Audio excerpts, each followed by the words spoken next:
네, 시장을 이겨라 오늘은 이제 경기 침체 우려감이 커지는 가운데서 대안주 성격의 방어주를 집중적으로 좀 공략해 보도록 하겠습니다. 박우경 유안타증권 영업부 차장 함께합니다. 차장님 어서 오세요. 네, 안녕하십니까? 네, 오랜만에 뵙습니다. 네, 안녕하십니까? 그러게 이제 시장이 가려져 있으니까 이제 방어주, 내수주 이런 가운데 제일 먼저 주목받는 게 이제 통신주입니다. 통신주는 어떻게 보세요? 네, 통신주 전통적인 방어주입니다. 네. 아무래도 뭐 배당 성향이 강하고 완전적인 수익이 나는 회사이기 때문에 외국인과 기관들이 가장 선호하는 업종 중에 하나고요. 통신주 같은 경우는 올해 4월 5일 날 이제 세계 최초로 5G 상용화가 예고가 되고 있죠. SKT, LG, KT가 이제 본격적으로 이제 5G 시대의 선도주로서 앞서고 있는데. 우선은 한 5만 원대에서 약 7만 원대로 가격을 형성을 할 것 같아요. 그래서 이 통신 요금에 따라서 향후에 그런 통신 3사의 이익 레벨이 올라갈 것이냐 떨어질 것이냐가 좀 주가가 좀 향방이 좀 결정이 될 걸로 있을 걸로 좀 보이고 있어서 그동안에 투자했던 그런 5G의 그 인프라 투자에 대한 비용을 얼마나 빨리 좀 땡길 수 있는가가 통신 상사의 이익의 질을 결정짓는 한 해라고 좀 볼 수가 있을 것 같습니다. 5G 상용화가 된다면은 아무래도 새롭게 다양한 콘텐츠들이 진출할 수밖에 없기 때문에 통신주들에서는 어떤 콘텐츠를 더 많이 갖고 있느냐에 따라 가지고 그 주가의 희비가 조금은 좀 달라질 수 있을 것 같습니다.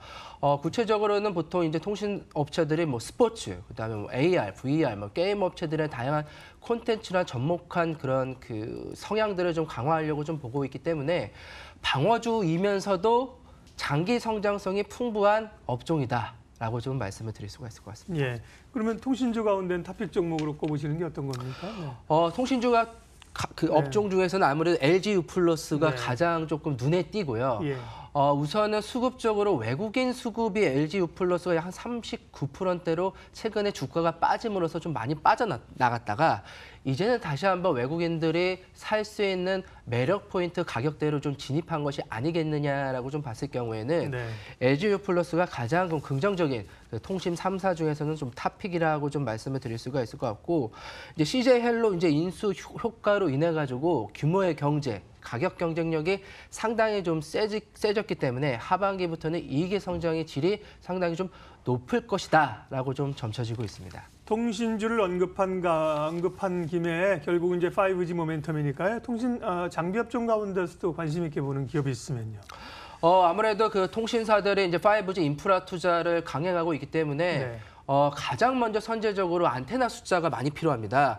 4G 대비해서 대용량 빠르게 전송하기 위해서는 안테나 수가 어느 곳에 좀 매출을 집중적으로 좀 판매하느냐가 가장 중요하기 때문에 그 선두주자에 있는 에이스테크로 좀 말씀을 드릴 수가 있을 것 같습니다. 에이스테크는 이제 기지국 안테나 약 MS 국내 50%를 차지하고 있고요. 그 외로는 이제 삼성전자, 에릭손의 탑 벤더입니다. 아무래도 그런 하웨이와의 경쟁, 미국의 그런 통신 장비에 대한 패권에 대해서 조금은 벗어나서 상대적으로 우월적 지위를 확인할 수 있는 좀 벤더의 역할을 좀 하고 있기 때문에 향후에도 상당히 장기 성장성이 유망한 종목이다라고 좀 말씀을 드릴 수가 있을 것 같습니다. 네, 먼저 대안 성격의 시장 방어주 가운데 5G 통신주 알아봤고요. 전통적으로는 방어주 하면 사실 음식료잖아요. 네네. 음식료 가운데서는 눈여겨볼 기업이 있을까요? 예, 음식료가 이제 전통적인 또 음식료도 네. 방어주죠. 아무래도 내수 시장을 꽉 잡고 있기 때문에 예. 안정적이기 때문에 방어주라고 저희가 일컬어지고 있습니다. 최근에 내수주 중에서 방어주이면서도 조금은 성장성이 좀 돋보이는 종목들이 좀 눈에 띕니다. 우선은 농심 라면 업체, 스낵 업체로서 잘 알려져 있는 대기업이죠. 농심 같은 경우에는 그동안에 MS가 라면 쪽에서 지속적으로 오뜨기 때문에 좀 줄었습니다. 그런데 최근 들어가지고 이제 신라면 겉면, 그다음에 뭐 해피라면 해서 저가랑 고가에 대한 믹스 효과가 상당히 뛰어나고요. 겉면 같은 경우에는 튀기지 않는 라면이다 보니까 웰빙 시대에 가장 적합한 트렌드 상품으로 좀 알려져 있습니다. 이제 풀무원과 양대 시장을 조금은 할 걸로 좀 예상이 되고 있는데 1,600억에서 2,000억 정도의 시장에서 지속적으로 MS가 좀 상승하고 있다는 것은 고무적이다라고 좀 보이고 있고요. 두 번째 종목으로는 이제 삼양식품을 좀 말씀을 드릴 수가 있을 것 같습니다. 이제 삼양식품은 내수주로 하기보다는 이제 수출주에 가깝고요. 매출 구성이 수출 비중이 더 역전되는 현상이 좀 나왔습니다. 중국 시장 최근에 상당히 좋습니다. 위안화 강세, 소비 장려 정책, 경기의 촉진 정책 등으로 인해서 중국 소비 관련주로 부각이 됨으로써 삼양식품의 4분기 실적이 올해는 좀 만회될 수 있을 걸로 좀 보이고 있기 때문에 불닭 시리즈의 그런 인기가 향후에도 더욱더 좀 고공행진으로 좀 일어날 걸로 좀 보이고 있고 마지막 내수주로서 조금 적합하다고 보는 종목이 SPC 삼립입니다. 네. SPC 삼립 같은 경우에는 그동안에 제빵에 대한 파리바게트 이슈뿐만 아니라 여러 가지 좀 이슈로서 주가가 좀 빠졌었는데 이제는 제빵류의 가격의 인상, 올해 공장의 그런 증설 효과에 임해서 장기적인 성장 모멘텀을 좀 마련하지 않았나라고 좀 판단을 하고 있습니다.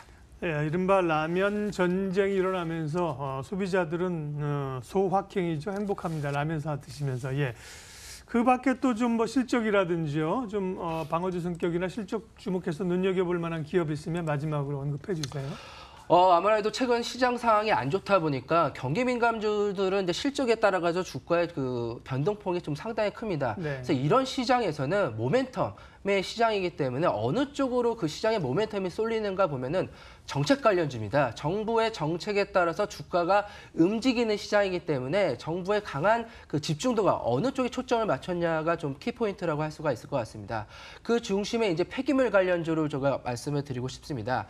폐기물 관련주는 지속적인 그런 정부의 환경 보호 정책에 따라 가지고 단가가 지속적으로 상승할 걸로 예상이 되고요. 네. 폐기물 숫자는 증가될 수밖에 없는데 처리하는 업체는 한정적입니다. 예. 그리고 폐기물 업체의 그런 산업 자체가 선진국형 산업입니다. 왜 선진국형 산업이라고 한다면은 환경은 정부가 규제해서 생겨나는 겁니다. 그래서 정부의 강력한 드라이브이기 때문에 선진국형 산업의 장기 성장 스토리가 맞닥뜨려 있는 업종이다라고 좀 결론 짓고 싶습니다. 종목은요? 예. 종목으로는 KG ETS, YN텍, 코엔텍으로 좀 말씀을 드리고요. KG ETS가 가장 지금은 조금은 상승하기에 가장 좋은 트렌드를 좀 갖고 있다라고 좀 강조해드리고 싶습니다. 시장을 이겨라. 오늘은 경기 침체 우려 속에 대안주 성격의 방어주를 집중적으로 좀 골라봤습니다. 유한타증권 영업부 박우경 차장님 함께했습니다. 인사드리면서 출발 마케돈 마치겠습니다. 고맙습니다.